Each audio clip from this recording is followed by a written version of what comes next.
tu m'as demandé de parler de qu'est-ce que les enfants apportent à l'Église. C'est qu'est-ce qu'on m'a donné comme sujet.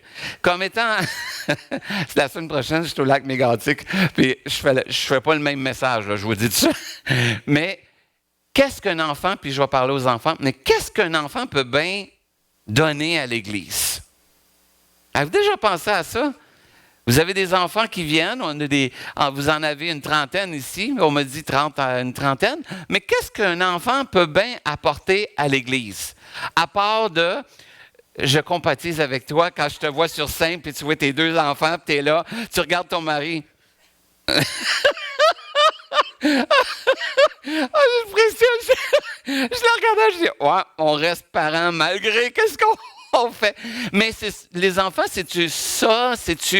Les enfants, c'est-tu un à côté? Est-ce qu'on passe du temps? Est-ce que c'est-tu un trop? Dans certaines églises, ils ne font pas la louange avec les enfants. Les enfants sont à part. Mais qu'est-ce qu'un enfant peut bien apporter à l'Église? Et c'est qu'est-ce que le Seigneur, on m'a demandé, puis en prière, voici ce que le Seigneur m'a donné. Si vous voulez bien. Père éternel, on est devant toi, pas parce qu'on est meilleur, pas parce que, Seigneur, on est tes enfants. Et on est réunis, on t'a loué, on t'a adoré, on a entendu ce que tu fais dans la vie des gens. On te donne la gloire pour ce que tu as fait. Mais maintenant, Seigneur, qu'est-ce que tu as à nous dire? On va entendre ton cœur, on va entendre ce que tu as, ce que l'Esprit veut dire à cette Église ici à Saint-Honoré. On veut te demander, Père éternel, que ce ne soit pas mes paroles, mais tes paroles. Que ce ne soit pas mon cœur, ma pensée, mais la tienne. Que ce qui sort de ma bouche puisse bénir, encourager, fortifier le corps de Christ ici à Saint-Honoré, afin que les enfants, Seigneur, qui sont dans cette Église, aient la place que toi, tu donnes. Et on te remercie pour ce que tu fais ici à Saint-Honoré avec nos enfants. En ton nom, Jésus, j'ai prié. Amen et Amen. Page down. Qu'est-ce qu'un enfant peut bien apporter à l'Église? Prochaine diapo. La première chose qu'il faut réaliser, c'est que l'ennemi a un plan pour vos enfants. C'est la première chose que l'enfant de Dieu doit réaliser. Vous allez dire, mais ben non, c'est que Dieu a un plan pour eux. Non, mais on va vous dire pourquoi. Quand vous allez à la guerre, on doit étudier l'ennemi pour savoir comment le vaincre. La même affaire, quand moi je suis, on doit savoir que l'ennemi a un plan pour nos enfants. Donc, si nous, on n'en a pas un, lui en a déjà un. Donc, si vous ne faites rien, c'est son plan qui va se mettre en action, que vous le voulez ou non. Vous allez dire, les enfants sont protégés. Oui, la Bible a dit, la mère chrétienne, le père chrétien protège l'enfant, mais pour un bout de temps. Donc, la première chose, c'est dans Jean 10, ça dit, le voleur ne vient que pour, il vient pour. Les trois choses que l'ennemi veut faire avec vos enfants, c'est ça. Les dérober des bénédictions de Dieu, les dérober de qu'est-ce que vous voulez leur apporter. Il veut égorger, il veut les étouffer avec tout ce que le monde a à leur offrir. Il les étouffe pour pouvoir ne pas voir ce que Dieu a pour eux. Il veut les détruire, il ne veut pas construire leur vie, il veut détruire leur vie. La preuve, regardez tout ce qu'on a présentement qui s'en va contre nos enfants. Donc, le gouvernement, que ce soit pour ou contre, moi, je suis du ciel, moi. Moi, j'ai appris ça, là. Moi, mon pays, c'est au ciel, moi. Moi, je suis en pèlerinage ici-bas. Fait que pour moi, je suis un ambassadeur ici. Puis, mon vrai pays, là, c'est quand je vais être avec Jésus. Mais ici-bas, j'ai un œuvre à faire. Et moi, les enfants, c'est qu'est-ce que j'ai découvert que l'ennemi, c'est ça qu'il veut faire avec mes enfants. Bien, pas mes miennes, mais tous nos enfants. Il veut les détruire. Donc, pensez pas que le monde ou tout ce que l'ennemi a à offrir, ça va être pour construire vos enfants. Non, ça va être pour leur perte. Mais il dit, moi, Jésus, il dit, moi, je suis venu afin que les brebis aient quoi? La vie. Mais quelle vie? Qu'elle soit dans l'abondance. Vos enfants, Dieu veut qu'ils soient remplis de vie, mais de sa vie. Pour qu'ils puissent être dans l'abondance. Pourquoi? On l'a vu, la sœur qui a témoigné, quand ils vont passer par des temps durs, les enfants vont les équiper pour pouvoir aller à Dieu, pour que lui, il leur donne la force de passer au travers. Mon rôle, c'est de les connecter à Dieu, pour que Dieu devienne leur Père, pour que cette communion se fasse. Pour le moment, les enfants, souvent, moi j'appelle ça, excusez si c'est un terme qui n'est pas biblique, dans la Bible, vous ne retrouverez pas ça, mais moi je crois que souvent les enfants, Dieu c'est leur grand-père. Ce n'est pas vraiment leur père. C'est le père de leurs parents. Donc, ils viennent à l'Église pas parce que c'est eux, c'est parce que mon père me dit je viens, puis j'adore le Dieu de mon père. C'est ça qu'ils font dans le fond. Parce qu'ils ne sont pas sauvés. Dites-moi pas vos enfants sont sauvés automatiquement. Non. La Bible a dit, faut que tu crois, faut que tu confesses de ta bouche. C'est pour ça qu'un enfant, on ne le baptise pas. Jeune, on attend de le baptiser plus vieux. Pourquoi? Il faut qu'il croie de son cœur, de sa bouche. Donc, qu'est-ce qu'on fait dans ce temps-là? C'est que l'enfant, il faut qu'il vienne à un moment donné à dire, je veux le Dieu de mon Père. Et là, Dieu va devenir son Père. Mais souvent, on traite nos enfants comme étant sauvés dans l'Église. Regardez la manière qu'on traite les enfants. On leur dit, fais ce que Dieu te dit. On leur donne les lois de Dieu, les 10 commandements, les 2 commandements. On va leur mettre une pression d'être un chrétien. Avez-vous déjà réfléchi qu'ils n'ont peut-être même pas encore donné leur vie à Jésus? Ils suivent vos enseignements. Et c'est ça qu'il faut. C'est ça qu'il faut, là. Je ne dis pas de ne pas faire ça. Mais ce que je veux vous dire, c'est qu'il faut réaliser que tant aussi longtemps qu'il n'a pas donné sa vie à Dieu, Dieu, il n'est pas encore son Père, il n'en a pas fait de Dieu son Père.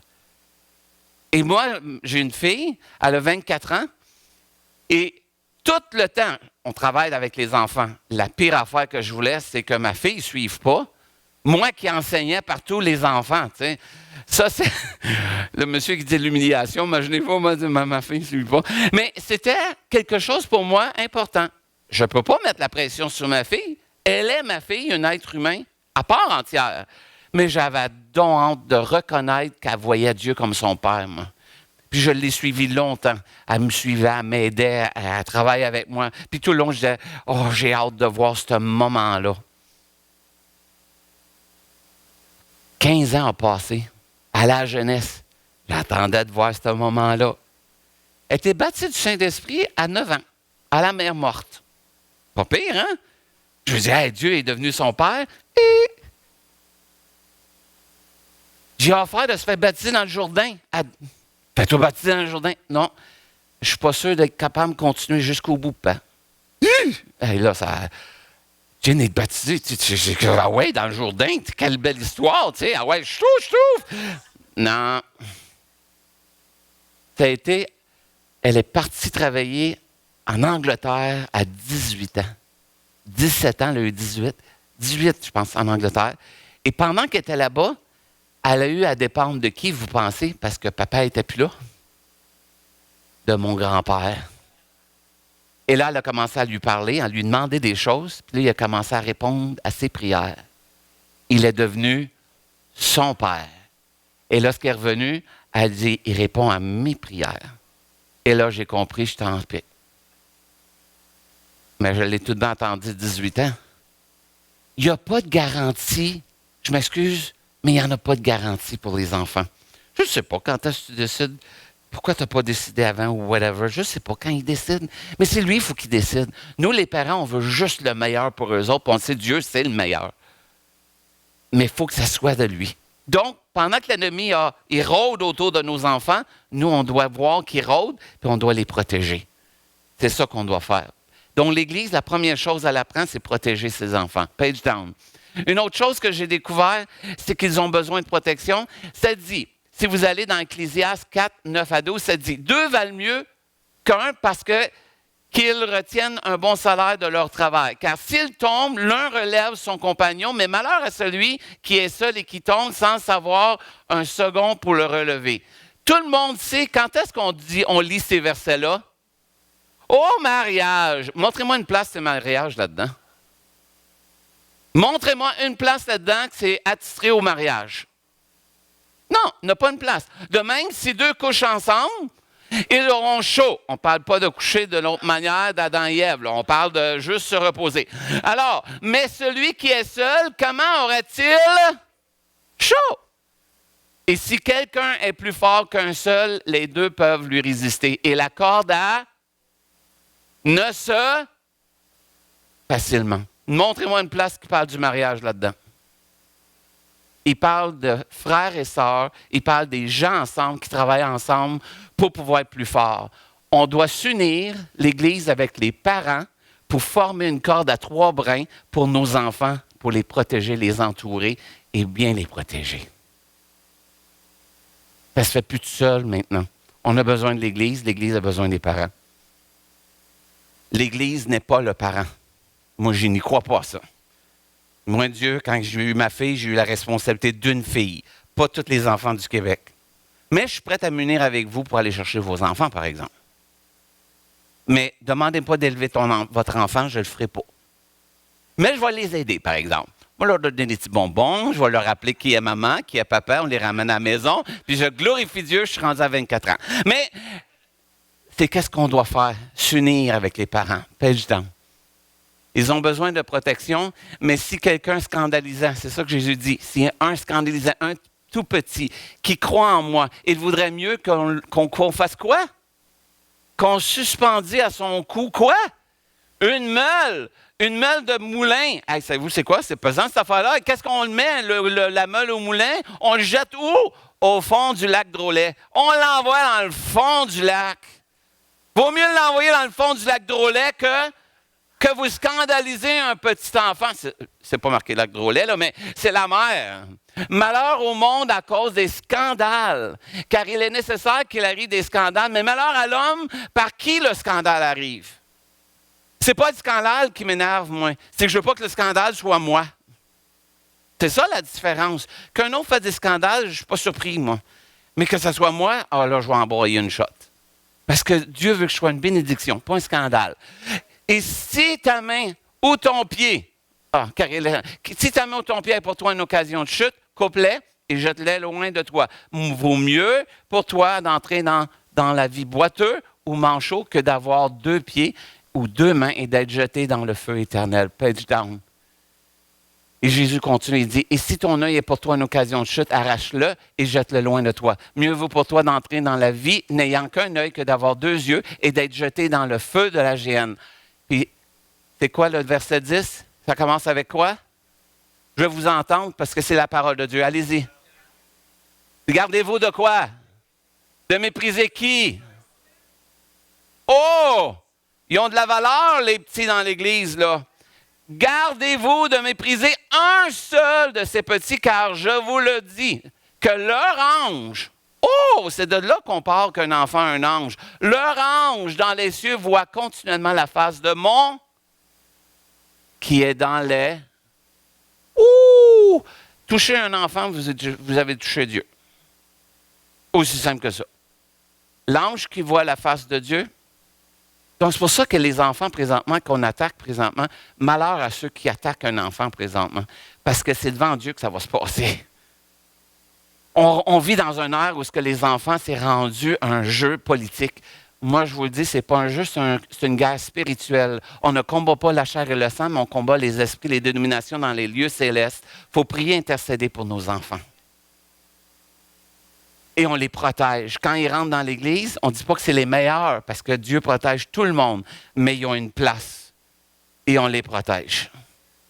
Donc, qu'est-ce que ça apporte à l'Église? Ça stimule à la prière, les enfants. Ben, c'est ça qu'il faut faire. Il faut prier pour ces enfants-là. Il faut les protéger. Page down, parce qu'ils ont besoin de protection. Mais l'enfant, en tant que tel, a une puissance que l'adulte n'a pas. Le saviez-vous? Psaume, vous parlez de louange, hein? Je vous ai entendu louer. Je vous ai entendu parler de louange. L'autre monsieur a parlé de la louange. La madame a parlé de la louange. Mais regardez ce que ça dit, la louange. Psaume 3, c'est 1 à 3. Au chef des chantes sur la guitare, psaume de David. J'aimerais qu'on le lise ensemble. 1, 2, 3. Notre Seigneur, que ton nom est sur ta s'élève. Oh, on est rendu au verset. Allez-y ensemble. Par là. Et tu as.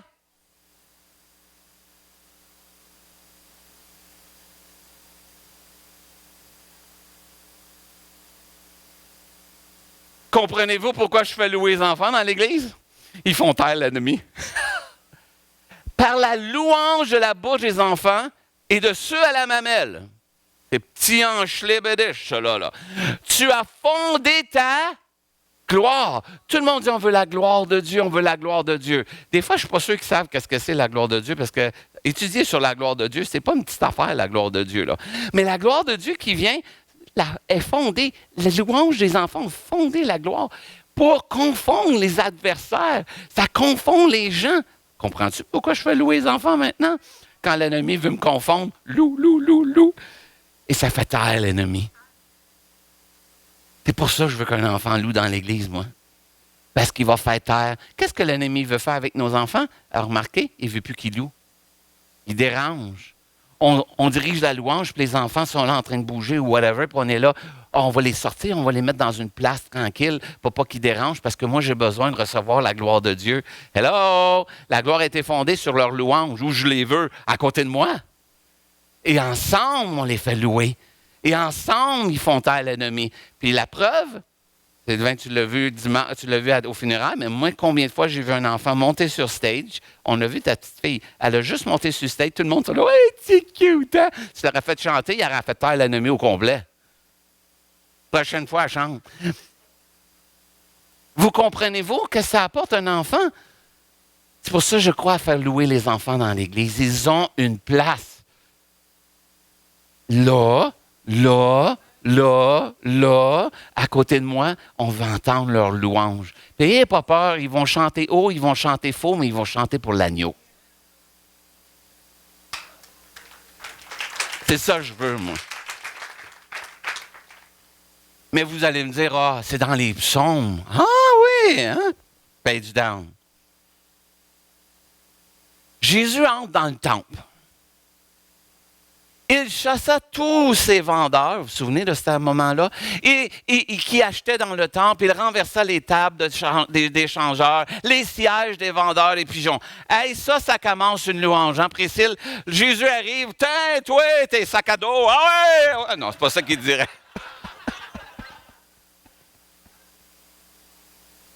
C'est ça que Jésus a fait, hein? Tous les vendeurs, ouais, puis ils s'en allaient, là, puis... Jésus, c'est un juif, fait qu'il a passion un peu. Et il dit, il est écrit. Là, je veux qu'on le lise bien comme il faut, parce que Saint-Honoré de Chenelly devrait être une maison comme ça. Ma sera appelée une maison de... Ouh! Il dit, mais vous en faites une caverne de voleurs. Des aveugles, des boiteux s'approchaient de Jésus. Et qu'est-ce qu'on faisait dans le temple? Jésus les a... Hey, tu parles d'un moment, hein? Tu sais, on joue le piano en mineur pour faire pleurer le monde, en majeur pour les faire louer, hein? On s'en va. Puis là, tout le monde est là. Mais là, Jésus, c'est pas ça qu'il fait. Il vide la place. Ch'tic, tout le monde s'en va. Tout là, les malades arrivent, puis Jésus, il guérit tout. Toute une atmosphère, hein? C'est pas ça qu'on dirait à pasteur, c'est pas ça qu'il nous dirait. Hey, on va chasser tout le monde, puis après ça, on va avoir des guérisons. Non, en temps normal, on a une ambiance. Le Saint-Esprit, il ne fait pas trop peur parce qu'il est tellement fragile, il va s'en aller. Je l'ai aidé.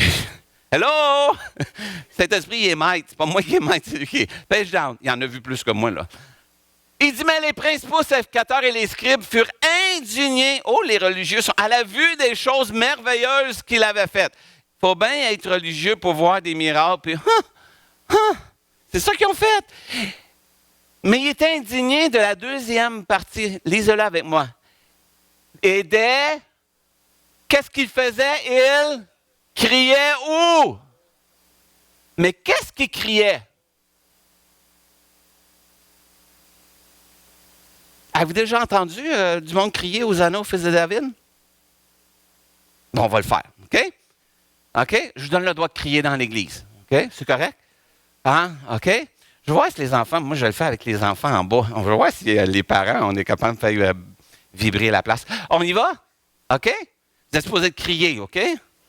OK? Croyez-vous en Dieu? Croyez-vous en Jésus? Vous n'êtes pas gênés? Non? OK. Elle dit un petit peu, il y a une caméra qui me regarde. C'est pas grave, OK? Je veux juste vous entendre. On fait juste crier « Hosanna au fils de David ». 1, 2, 3. Oh! Ah, c'est pas pire, hein, ça? Mais imaginez-vous des enfants qui criaient de même, mais le monde sont indignés. Et c'est Jésus qui reprend et dit, et leur dire, entends-tu ce qu'il dit? Jésus dit, ben oui. N'avez-vous jamais lu ces paroles? J'ai tiré les louanges de la bouche des enfants et de ceux à la mamelle. Dans le Nouveau Testament, les enfants louaient dans le temple. Comprenez-vous pourquoi les enfants dans une église, on en a besoin, mais pas pour être des bibelots, pour être des adorateurs. Pour qu'ils puissent emmener le corps, à nous emmener puis nous montrer un peu comment ça marche. Parce qu'un enfant qui loue, lui, le pianiste, il ne sait pas quand partir, il fait juste, à part d'un don, là, il y en a qui ont des dons, les enfants, mais ils font juste aller puis ils chantent de tout leur cœur. Puis on doit revenir à ça, la simplicité, paix du temps. Comprenez-vous maintenant l'importance des enfants un peu plus? Ils sont un exemple du royaume de Dieu. On lui a emmené un petit enfant afin qu'il les touchât, mais les disciples, voyant cela, qu'est-ce qu'ils font? Ils reprenaient ceux qui les emmenaient. Ils viennent juste de voir que Jésus, puis là, ils emmènent des enfants, puis les disciples sont là. Non, non, non, dérangez pas Jésus. Et Jésus les appela et dit, hey, laissez venir à moi les petits-enfants et ne les, car le royaume de Dieu est pour ceux qui leur ressemblent. Enlève un enfant, tu viens d'enlever un exemple d'un royaume de Dieu. Le sample, c'est eux. Donc, enlève le sample, ben c'est ça, on va créer toutes sortes d'affaires du croche. C'est vrai. On n'a plus l'exemple. Fait qu'on va imaginer, c'est comme ça, c'est comme ça. Mais un enfant qui rentre, qui est simple, qui croit en Jésus, qui croit en Dieu. Avez-vous déjà entendu un enfant quand tu dis « je suis malade », « ben maman, on peut prier ». Puis toi, tu es là, « oui », en dedans, tu dis « je crois pas, ben ouais. » L'enfant, il croit, lui. Cette simplicité-là de l'enfant, on doit avoir. Et Jésus, je vous le dis en vérité, quiconque ne recevra pas le royaume de Dieu comme un petit enfant, il n'y rentre même pas. À moins que tu vois le royaume des cieux comme un saint, comme un enfant, tu ne rentres pas. Parce qu'il faut avoir la foi d'un enfant pour pouvoir rentrer dans le royaume de Dieu. Donc là, c'est rendu qu'ils font taire l'ennemi, puis c'est rendu qu'ils sont l'exemple d'un royaume de Dieu. Pas pire, hein, pour des petits-enfants qui font juste rentrer, puis les autres, ils font juste écouter ce que maman papa s'en vient dire. Pay it down. Pay it down. Prenez le temps d'organiser des activités avec vos enfants. La Bible a dit, instruis l'enfant selon la voie qu'il doit suivre, et quand il sera vieux, il ne s'en détournera pas. Ce n'est pas une garantie, hein, en passant, pour ceux qui disent, ah, moi, je suis sûr, mon enfant. Ça fait juste dire, enseigne-le, puis laisse Dieu être Dieu dans la vie de cet enfant-là. Proverbe 22, 6. C'est ça que ça dit. Donc, organisez des temps avec vos enfants à la maison. Attendez pas à l'église pour avoir un temps de louer, ou un temps de lire votre Bible, ou un temps d'apprendre. Allez pas leur donner toute la grosse théologie biblique un vendredi soir, là, pas au tipit. On fait juste les enseigner. Au déjeuner, tu rouvres un dévotionnel, tu lis le dévotionnel pendant qu'elle mange ses céréales. Elle, là, pareil, elle est obligée de rester là. Mettez un vidéo chrétien pendant qu'ils sont en train de faire la vaisselle. Faites un environnement où ils peuvent apprendre tout le temps.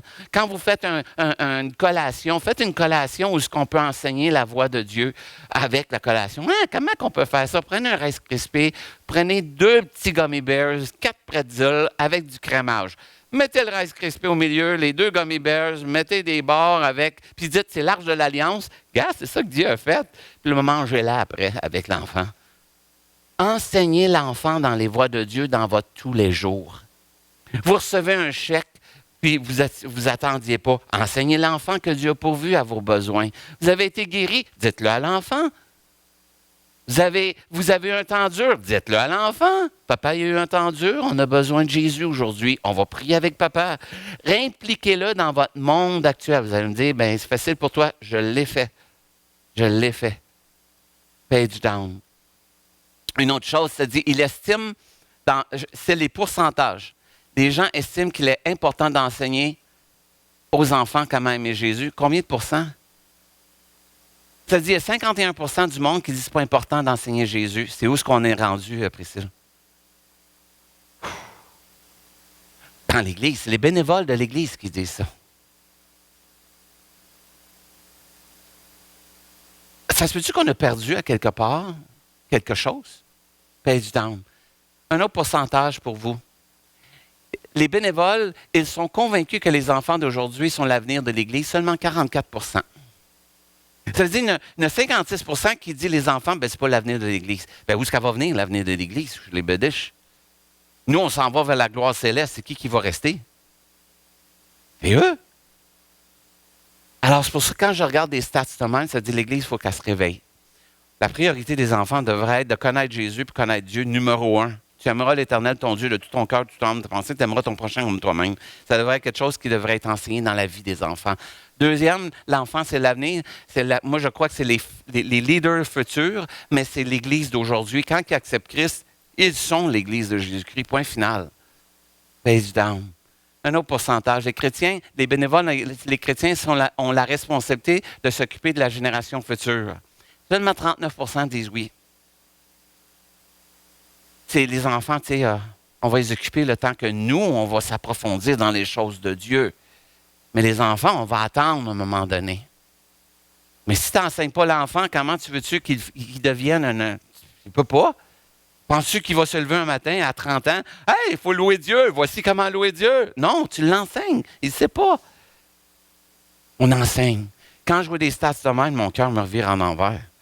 Ça, c'est 2022. Page down. Les obstacles, pourquoi les personnes ne s'impliquent pas au niveau des enfants? Ça, c'est les tops qu'on a trouvés. 23 disent « Je ne serais pas doué pour cela. Ah, je ne suis pas capable de faire ça. Je ne suis pas doué pour m'occuper des enfants. » Ben, je ne le fais pas. Ma femme, une chose qu'on avait, c'est que j'avais dit à Céline, vu que moi, je suis impliqué dans le ministère, Noémie, on ne veut pas donner ça à l'Église. Il faut qu'on s'implique. Elle a fait la garderie tout le temps que ma fille était à la garderie. Elle a été à la garderie. Ma femme et les bébés, là, elle les aime. Mais on a juste une fille. Mais je lève mon chapeau parce qu'elle y allait pareil. On lui a montré comment. Quand Noémie elle est sortie de la garderie, Céline a dit que le Seigneur vous bénisse. Elle est sortie de la garderie, elle aussi. C'est la responsabilité des parents de s'impliquer et d'y aller. 23 je fais du bénévolat autrement. Ah, je veux faire autre chose. Mais pas les enfants. Mais si personne ne s'occupe des enfants, puis ils font taire l'ennemi, puis qu'ils sont l'exemple du royaume de Dieu, puis que l'ennemi a un plan pour eux, bien c'est qu'est-ce qui va arriver avec eux autres si personne ne s'en occupe? On les laisse entre les mains de l'ennemi? Non, il faut se réveiller. On ne les a pas demandés.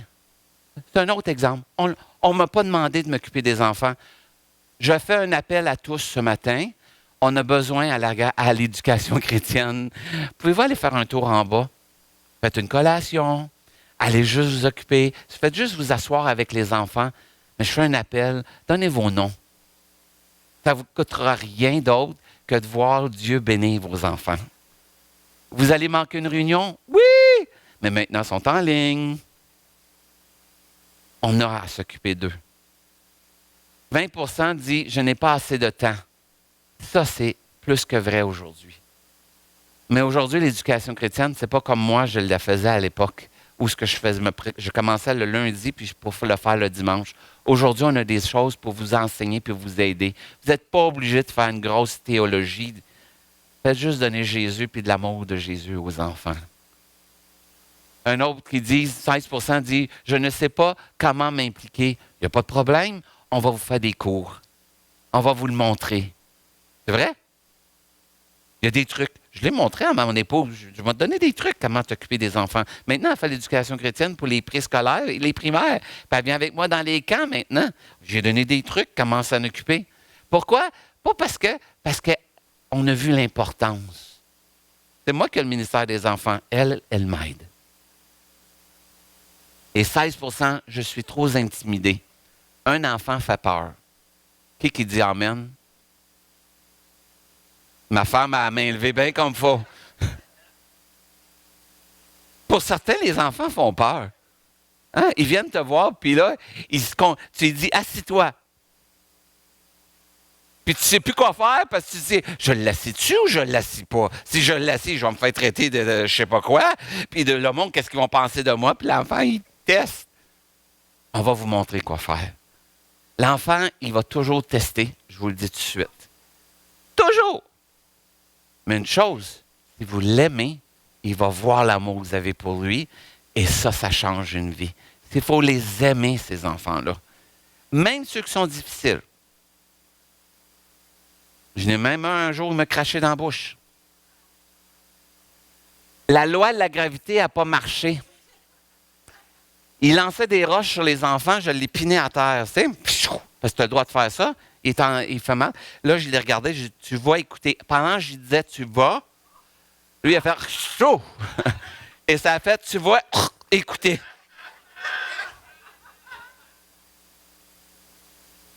Comment tu réagis? Tu as le doute. Tu y redonnes. L'instinct primaire. On leur donne, puis je le donne avec la dîme. J'en rajoute par-dessus. Avec intérêt. J'étais là, puis je me disais, tu vas t'arrêter? Oui. Je le mets, l'envoie là. Puis il rembarque dans l'autobus. On n'était pas embarqué dans l'autobus. Puis je suis assis, puis je dis, Seigneur, j'ai le goût d'y en donner un. C'était sa fête pendant la semaine. Saint-Esprit met à cœur, tu lui donnes un cadeau.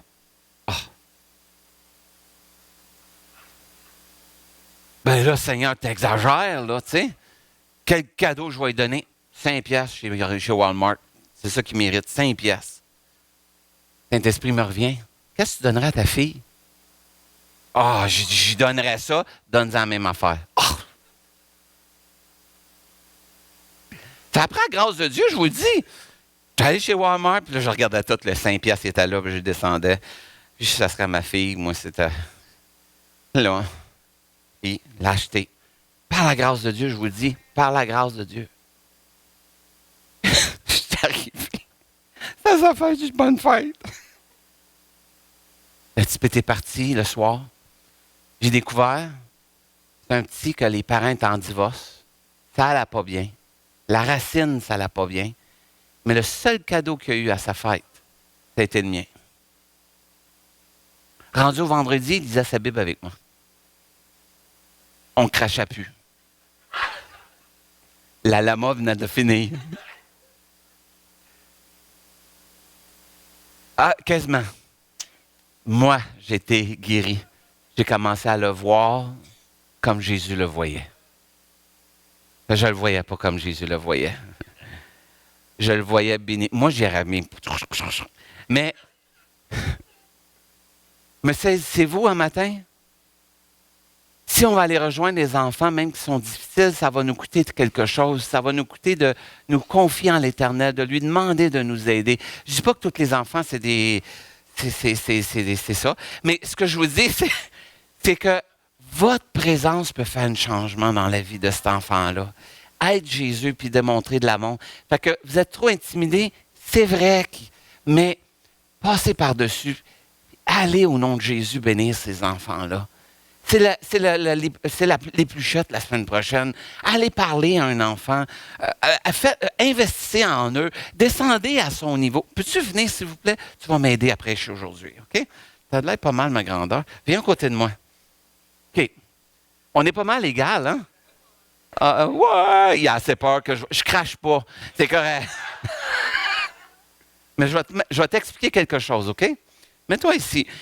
Si on est comme un enfant, on est égal. Fait que je t'intimide pas, puis tu m'intimides pas. Hein? On est au même niveau. Mais moi, si je suis l'enfant, en temps normal, c'est comme ça. Qu'est-ce que tu penses que je vois devant moi? Un géant. Qui a dit un monstre? Dans le nom de Jésus, qu'est-ce que c'est ça? Et la madame, elle a dit, c'est lui!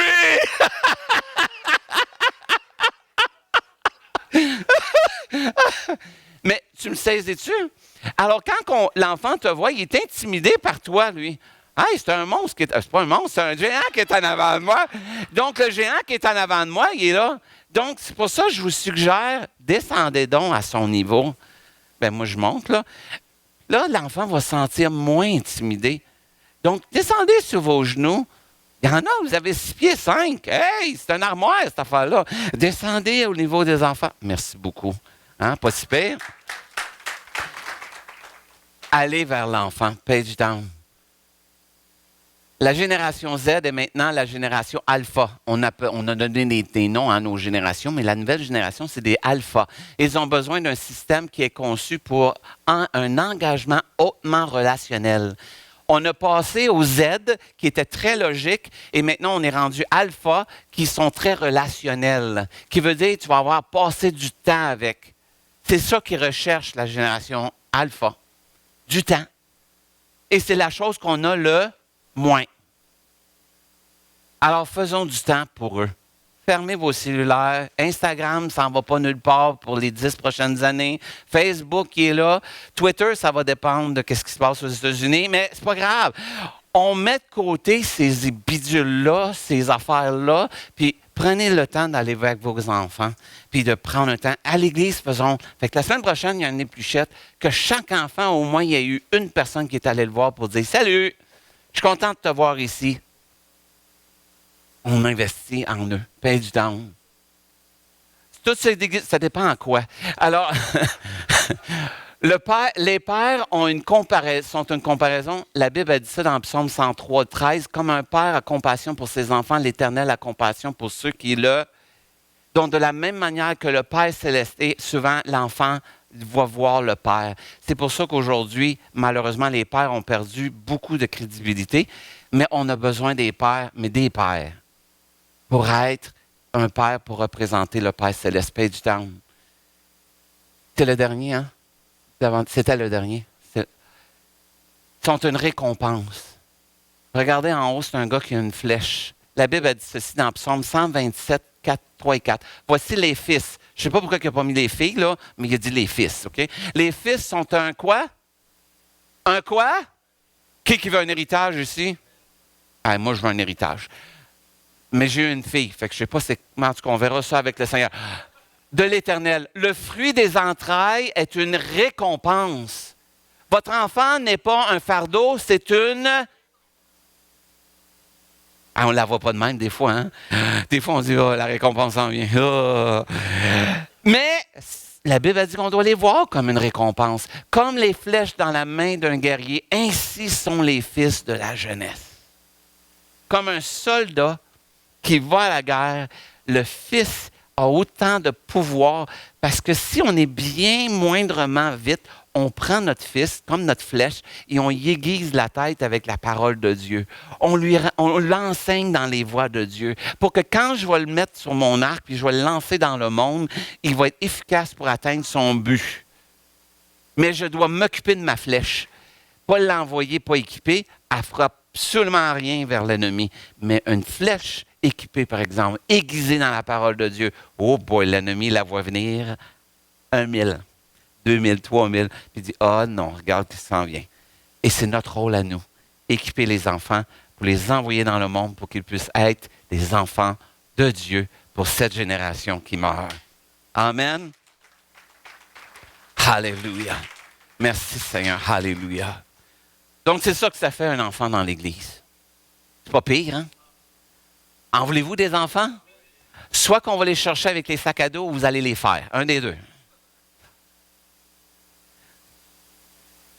C'est ça que Dieu dit. Allez, multipliez-vous. Mais à passer un certain âge, on ne multiplie plus, on en prend soin. On va prendre soin. Et juste pour terminer, les grands-parents maintenant, grands-parents, selon les statistiques, vous êtes rendus l'influence numéro 2 sur les enfants. Et là, la madame, elle me regarde tout croche, puis elle dit, oh, pourquoi vous avez dit ça? Vous avez fait un air, vous. Vous aimez les feux d'artifice, vous, mais vous étiez pour m'en faire un. Savez-vous pourquoi? Le numéro 1, c'est qui a l'influence sur l'enfant? La mère. Toutes les stats prouvent que la mère est numéro 1.